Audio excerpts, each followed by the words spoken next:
Hi there, it's Aidan from Southwest Systems.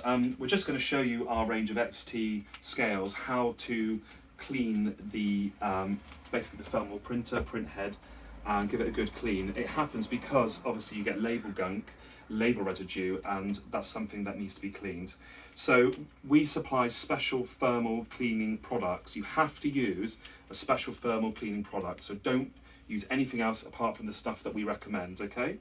So what you need to do is when you open the cassette up, what you're going to have, if I take this off, is you're going to have label gunk, okay?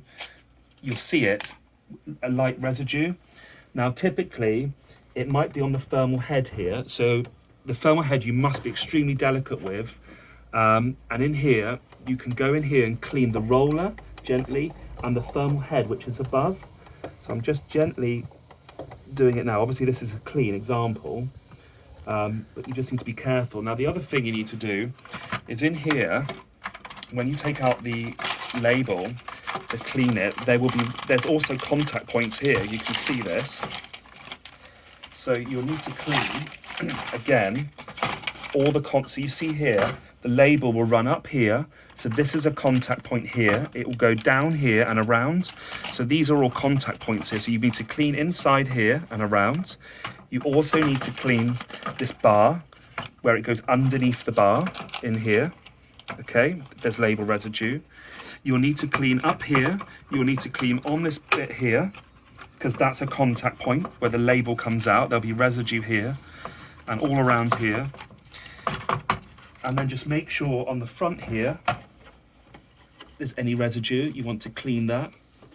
And again, just go around. Now, if you need to use a second wipe, use a second wipe if it's bad, if you're doing a lot of labels.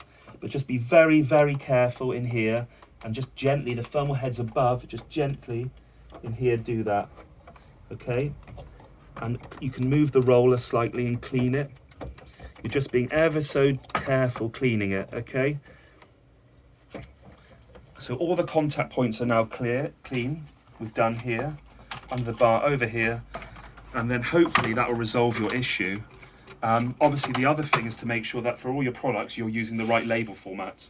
So if you've accidentally chosen, if it's doing it on one product, you've probably chosen the wrong label format in your settings on the back office software, so you just need to change that, save it, send it down. So do check that before you ring the technical support team, and that's one thing they'll go through with you. Thank you for listening.